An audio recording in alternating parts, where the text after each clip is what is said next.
Alright, magandang gabi po sa lahat natin ng mga viewers, Luzon, Visayas at Mindanao all over the world. Welcome naman sa ating panibagong video, panibagong reaction, mga ka-action, mga kakamping sa gabi ng Lunes at ika-4 na sa buwan ng Agosto at kasalukuyang taon 2025. So ito po, may gusto lang po ako na i-share ho sa inyo at atin po ito pag-usapan kasi marami po tayong nababasa sa Facebook na di umano, ito daw si Senate Marcolita parang bumabaliktad na.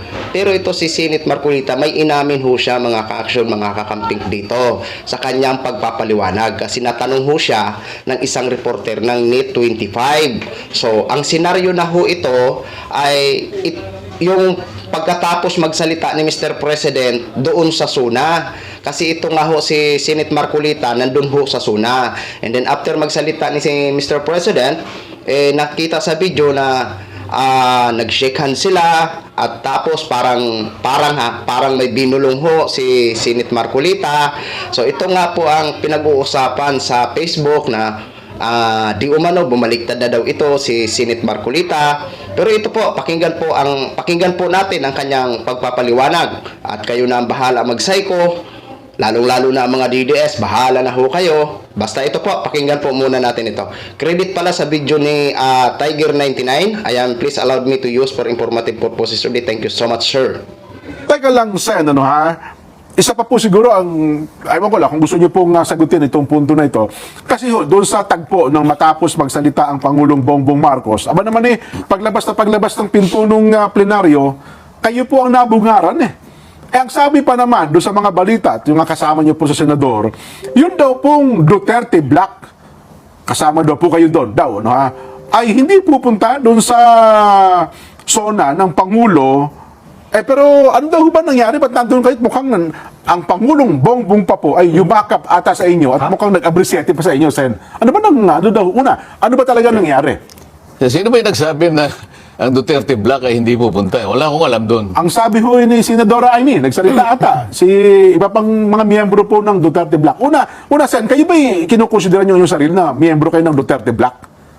Hindi ako PDP laban Ayun, alam nyo naman na nung nangampanya ako, maski na nung 2022, adapted lang ako. Yun, opo. Kaya hindi ko alam kung bakit nila sinasabing Duterte Black ako. Opo. Napagkakamalang kasi tayo na Duterte Black. Kasi nga, nilalaban naman natin ang mga karapatan kahit sino. Yun Nagkataon lang na ang karapatan naman ng mga Duterte, kailangan din nating ibigay yung due process para sa kanila. Napagkakamalan tayo na meron tayong kinikilingan. Hindi. Mapapansin mo sa lahat ng galaw natin, sa lahat ng action natin, palaging yung batas ang gusto nating ipairal. Kung ano yung due process of law. Palaging gano'n siguro dahil sa pagiging abogado ko, yung nakikita ko, yung kahit sino, kalaban mo siya o hindi, ibigay mo yung para sa kanya na nakatalagang karapatan sa ilalim ng mga batas natin. Ngayon, wala namang usapan na huwag tayong pupunta. Bakit naman hindi tayo pupunta? Katungkulan namin yon. Ang totoo niyan, bago kami ma-organize, nakapagboto na kami ng umaga, bago kami nagiwahiwalay, o itutuloy natin ang ating alas 4, pero doon na tayo pumunta sa Batasan Complex sapagkat para ganapin natin ang ating constitutional duty na inihalal na senador ng ating mga mamamayan, pakinggan natin ang ating Pangulo. Katungkulan namin, constitutional yun Opo. Yun ang dapat na maintindihan ng ating mga kababayan. Hindi, wag po kayo makikinig kung kani-kanino na gumagawa po ng usap-usap, kaya lalo pong namamali yung iba. So tama pala yung paliwanag natin isang araw, Nelson, na kasi sabi nga, Duterte Black. Sabi ko, hanggang ngayon po, hindi ko naman kinukonsidera kayo bilang Duterte Black, bagamat adapted kayo ng PDP laban. Kahit siguro palagay mong Duterte Black ako, pupunta pa rin ako kasi nagsuspindi lang kami ng aming sesyon Pagkatapos naming bumoto ng speaker, ng presidente ng Senado, ang usapan, magre-resume ang ating session at 4 o'clock this afternoon, but we will converge in Batasang Pambansa in time to hear the message of the President. Kasi nakalagay sa Constitution nun dyan. Katungkulan ng bawat senador na pumunta doon. Ngayon, kung ang mga kasama ko, halimbawa, ay hindi pumunta, sila po ang may May kagustuhan nun. kagustuhan doon at Oo. sila po yung makapagpapaliwanag kung bakit hindi sila nakarating yung araw na yon. Oo. Ngayon, tungkol naman doon sa binati ako ng Pangulo at nagbatian kami, palagay ko naman isang bagay na hindi dapat ipagtaka ng kahit sino man. Opo, opo. Senador naman ako, Pangulo naman siya, at kaibigan ko naman siya. Alam mo, hindi naman kami magkamayan man lang, Nelson. Opo. Lalo siguro pagtatakan, nag-isinaban yung dalawa. Ayun ang mas malaking issue. O, di ba Opo. ka mamaya, lalo naman tayong... Oo. Ganun daw po yung tagpo na yan. Ano daw binulong sa inyo? Kasi pag bulong, sabay palo sa inyo. Parang sabi ni ba yun? Canor Bing eh. O, ipakita mo nga, direct. Hindi ko pa nakita. Ipakita mo direct mula sa simula. Yung, yan. Nandiyan, yung mula kanina. Ayan. Yan o. Oh, may binulong sa inyo, Sen eh. Bulong na eh.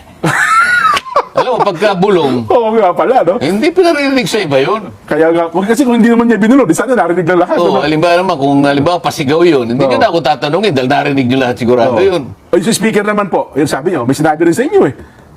Oo, nakita mo naman yan. Oo. Oo. O, siyempre, magkakilala naman kami ni Speaker, Oo, di ba? ako naman. Diba tinanong kung paano ka ba nanalo?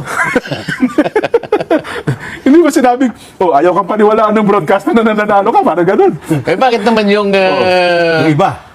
Bali, nagyakapan din naman kami ni Speaker. Ba't hindi nyo man lang itanong, ano ba binulong sa'yo? Kasi may, may naunang tagpo dyan, Sen, Eh? na mayroong mga senador din na parang ayaw pansinin ng Pangulo eh. Bakit daw nung nauna kayo nakita nag-abresiete pa sa inyo? Magkaibigan nga kami, baka hindi niya kaibigan yun. Ba't nyo, problema ko ba yun? Yun nga, no? Oo. Yun ang paliwanag, ha? Naintindihan nyo na. Huwag yun ang... Bakit ba kung binanatan mo yung kaibigan mo, Oo. hindi mo na kaibigan? Kasi ako, ugali ko yun. Kahit kaibigan, pag may mali ka, Walang problema. sasabihin ko. Yun ang tunay na kaibigan. Palagi ko sinasabi sa inyo yun, di ba? Maski magkakilala ko. Oo. Pag nakita ko na maaaring may gusto ko sabihin sa kanya, sa halimbawa, sa katatama ng mga pangyayari, bahala siya sa buhay niya kung hindi niya ako pakinggan. At least nasabi ko sapagkat kaibigan ko siya. Yeah. Sa nangyayari, lalong-lalo na sa nangyayari sa bansa halimbawa. Oo. Meron ako sasabihin. Masama ba yun kung sasabihin ko yung totoo? Tama. Kung halimbawa, magdamdam sila ron. Aba, hindi sila tunay na kaibigan. Di ba? So yun na ho mga ka-action, mga kakamping, no, napakinggan na po natin ang kanyang explanation regarding ho sa issue na yan.